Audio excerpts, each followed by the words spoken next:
आप देख रहे हैं सिरसिया न्यूज, आवाज बहुजन समाज की।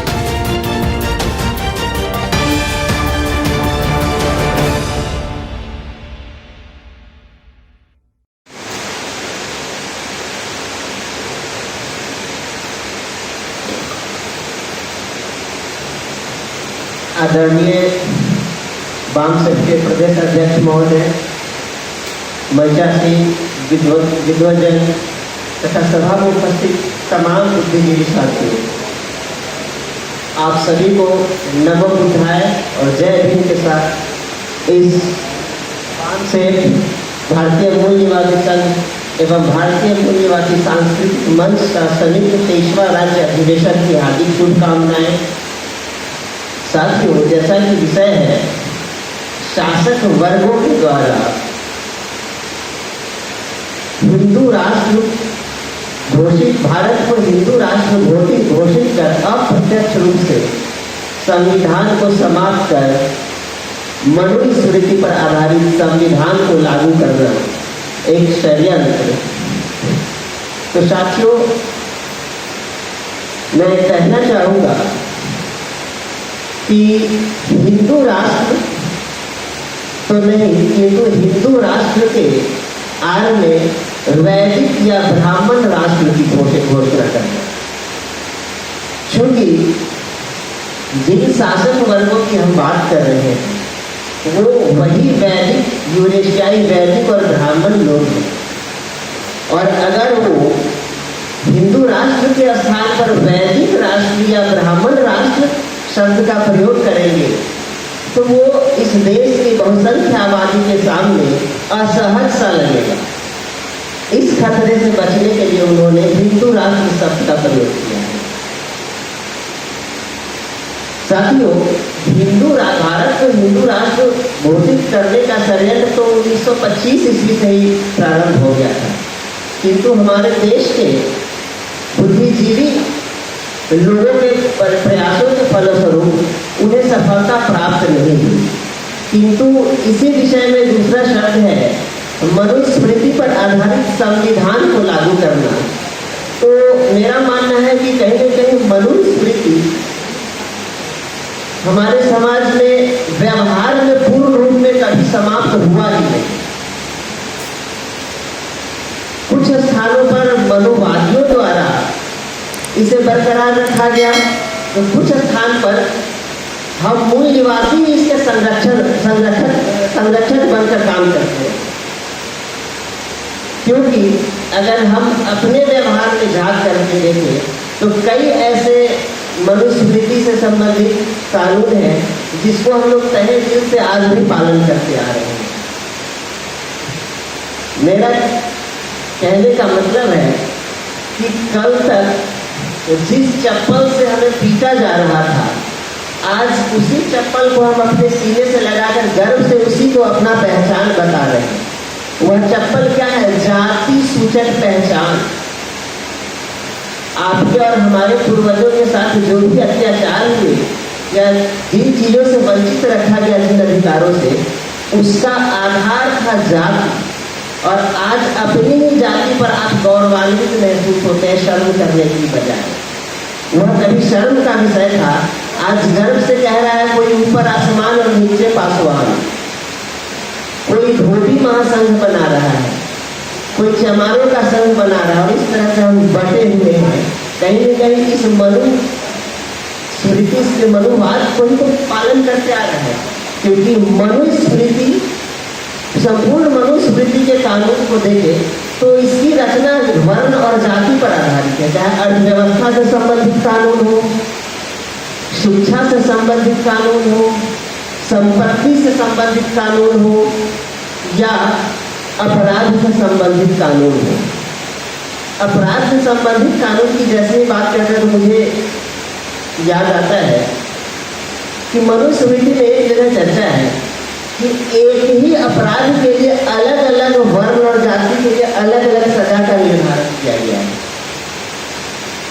उदाहरण के रूप में यदि कोई ब्राह्मण किसी के साथ व्यभिचार करे, किसी महिला के साथ, तो उसे क्षमा दान का वो प्रार्थी है, उसे क्षमा किया जा सकता है। क्षत्रिय अगर यही अपराध करे तो उसे थोड़ा बहुत अर्थदंड दिया जाए। वैश्य अगर यही अपराध करे तो उसे भारी अर्थदंड दिया जाए, और अगर इसी अपराध को शूद्र करे तो उसे चटाई में लपेट करके जला दिया जाए। तो कानून भी अलग अलग जाति के लिए अलग अलग व्यवहार में मनुष्य है। तो केवल उस समय नहीं था, मैंने पहले भी कहा कि शासक कहीं पर शासक वर्गों के द्वारा कायम रखा गया है, कहीं पर हम संरक्षक बन बैठे हैं। तो उदाहरण के रूप में मैं बताऊं कि जैसा ही उत्तर प्रदेश के उन्नाव कांड में कुलदीप सिंह सेंगर के द्वारा बलात्कार के अपराध, कुलदीप सिंह सेंगर के द्वारा बलात्कार का अपराध किया जाता है, जो बीजेपी का विधायक रह चुका था, उसे उम्र कैद की सजा मिलने के बावजूद भी जमानत पर रिहाई दी गई। यह कहते हुए कि जिस समय उसने अपराध किया था उस समय पॉस्को एक्ट का कानून लागू नहीं था, यानी कि अपराध करने के समय वह कानून नहीं बना था, इसलिए उसको उसके आधार पर रिहाई दी जा रही है। लेकिन माननीय लालू प्रसाद यादव पर भी तो यह लागू हो सकता था कि जिस समय की चारा घोटाले की जो घटना है उस समय यह कानून नहीं था कि इस तरह के अपराध में संलिप्त व्यक्ति पर अपराध साबित होता है, उसकी संसद की सदस्यता समाप्त है। संसद की सदस्यता समाप्त होने वाली कानून तो बाद में पारित थी, तो लालू प्रसाद यादव जी की तो संसद की सदस्यता समाप्त नहीं होनी चाहिए थी। दूसरे जगह पर अभी त्वरित घटना है, गुजरात दंगों के दौरान की घटना। अभी हाल में आप 15 अगस्त के दिन देखे होंगे कि 11 रेपिस्टों को, जिसने न केवल गैंग रेप किया था, हत्याएं भी की थी, उनको रिहा कर दिया गया माफीनामा के तरह। क्यों?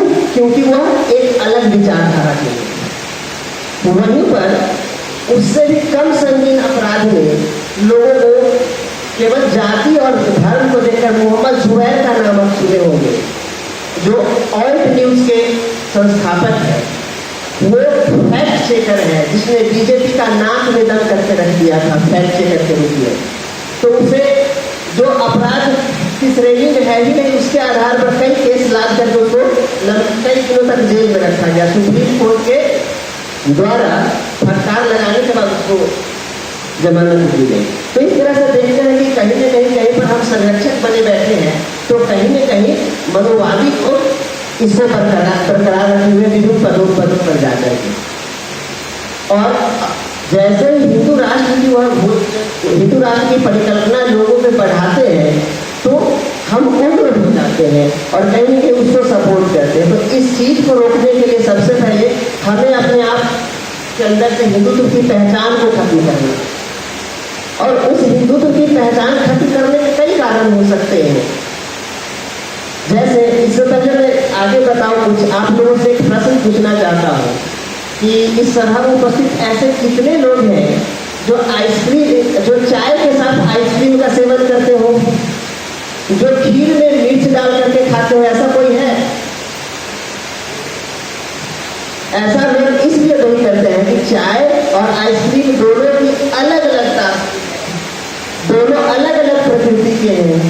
ठीक उसी तरह अम्बेडकरवाद और ब्राह्मणवाद दोनों एक दूसरे के विरोधी विचारधारा है, एक दूसरे के विपरीत प्रकृति के हैं।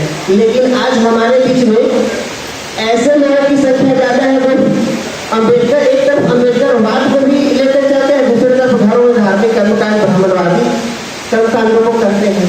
तो इस तरह से कहीं ना कहीं हम और गर्त में चले जाते हैं। इसलिए जरूरी है हमें किसी एक लीग पर आना। और दूसरा, हिंदुत्व की पहचान को छोड़ने का दूसरा कारण यह भी है कि जैसे ही जब तक हम हिंदू हैं तब तक हमारी पहचान किसी न किसी जाति और किसी न किसी वर्ग के रूप में है, और जब तक हमारी पहचान किसी जाति या वर्ग के रूप में होगी तब तक हम किसी से नीच कहलाएंगे कहलाएंगे तो किसी से ऊंच होने की भावना मन में रखकर गौरवान्वित महसूस करेंगे, और जब तक यह ऊंच और नीच की भावना रहेगी तब तक मानवता की हानि होगी। और जिस दिन हम अपने अंदर की इस पहचान को हटा देंगे, हिंदुत्व की पहचान को, उस दिन हिंदू राष्ट्र की कल्पना ही ध्वस्त हो जाएगी, क्योंकि बहुसंख्य आबादी 85% आबादी हिंदू में ही नहीं। इसी के साथ मैं अपनी वाणी को समाप्त करता हूँ। धन्यवाद। ये बहुत ही जो प्रयास किए हमारे देश का जो है उन्होंने खोला, पत्ता खोला। ये बौद्ध का एक रास्ता है और ये ब्राह्मणों का एक अलग रास्ता है, और थोड़ा उस रास्ता में ले चलने का इन्होंने काम किया है। बहुत जिसे चाहेंगे कि और थोड़ा मेहनत किया जाए। जो इस यूनिवर्सिटी में तमाम लोग विद्यार्थी, हम बड़ा खुश हैं। हमारे साथियों ने ज़्यादा हाथ उठाया है कि संविधान पढ़े हैं। संविधान है हमारे साथ, उसमें लिखा हुआ है आर्टिकल में, जिस दिन 1950 को संविधान लागू हुआ,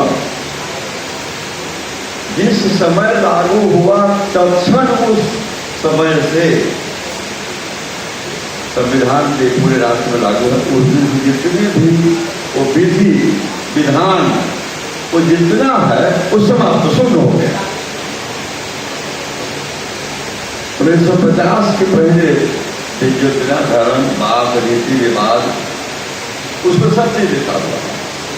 संविधान को अगर रखे हैं घर में तब उलट के देखिए, कभी कभी रख लेने रखना बहुत बढ़िया चीज नहीं है, बस अच्छी बात है, लेकिन बंद रखना खराब बात है। उसमें लिखा हुआ है जो बदल नहीं सकता है, जैसे ही लागू हुआ तत्क्षण उसी समय वो पूरा उसके पहले का जितना रीति रिवाज धर्म कर्म सब समाप्त है। लेकिन आज भी हमारे मूल निवासी, हम दूसरे को नहीं कहेंगे, मूल निवासी आज भी संविधान का पालन नहीं कर रहे, हम दूसरे को बता रहे हैं। जिसको आज हिम्मत नहीं है इस देश को समाप्त करने की कार्रवाई लगा हुआ है, लेकिन उसको उस छूने का हिम्मत नहीं है। वो कहता है कि रहेगा, लेकिन उसको बेअसर बना देंगे। और हमारे लोग संविधान रखे हुए हैं, वो जानेंगे नहीं। तो साथियों, सीता शरण वीडियो को लाइक करें, कमेंट्स करें, शेयर करें और चैनल को सब्सक्राइब करें। धन्यवाद।